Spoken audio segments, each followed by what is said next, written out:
सारी बातें सुनकर यशोदा की होश उड़ जाती है। इसके बाद मधु वहाँ से चली जाती है और एक हॉल में जाकर दूसरे देश के लोगों को अपनी प्रोडक्ट के बारे में बताती है। वो कहती है ये सीरम सिर्फ उन लड़कियों के पेट में पल रहे बच्चों से बनाया जा सकता है जिनके शरीर में कभी भी सूरज की रोशनी नहीं पड़ी। हम लोग इस प्रोडक्ट को बनाने के लिए गरीब लड़कियों को पैसों की लालच देकर प्रेग्नेंट बनाते हैं और फिर उन्हें और उनके बच्चों।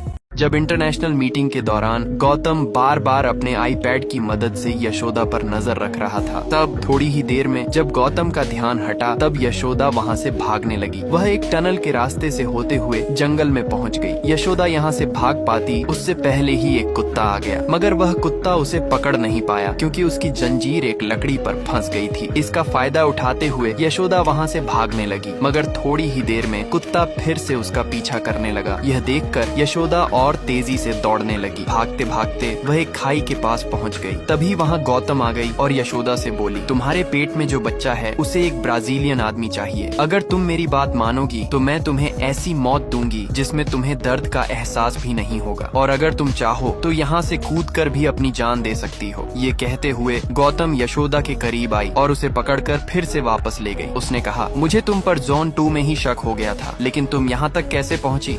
जब गौतम यशोदा को पकड़कर फिर से सरोगी के हॉस्पिटल पर लाती है तब आर्शी और उसकी टीम को पता चलता है कि इन सभी कामों में कमिश्नर भी शामिल है। यह कमिश्नर उनके साथ रहते हुए मधु और उसकी टीम को जानकारी दे रहा था। तब गौतम और मधु यशोदा से पूछताछ करने लगते हैं। गौतम यशोदा को बताता है, हमें तुम्हारे प्लान के बारे में पहले से ही पता थी। और तभी मधु कहती है, उस दिन मोटरी में तुम लीला को देखने के बाद भी किसी को ढूंढ रही थी, किसको? लेकिन यशोदा इस सवाल का कोई जवाब नहीं देता। इसके बाद गौतम यशोदा को अपनी अड्डे की कुछ क्लिप्स दिखाती है जहां आशी और उसकी टीम को भी लाइव दिखाया जा रहा था। और जब यशोदा के सामने ही कमिश्नर राशि के ऊपर बंदूक तानता है तब यशोदा भी अपनी छुपाई हुई गन गौतम की तरफ तान देती है। यह देखकर मधु और गौतम दोनों घबरा जाते हैं और गौतम के कहने पर कमिश्नर गन नीचे रख देता है। फिर आर्शी का आदमी उसी गन को कमिश्नर की तरफ तानता है। अगले भाग के लिए सब्सक्राइब करें।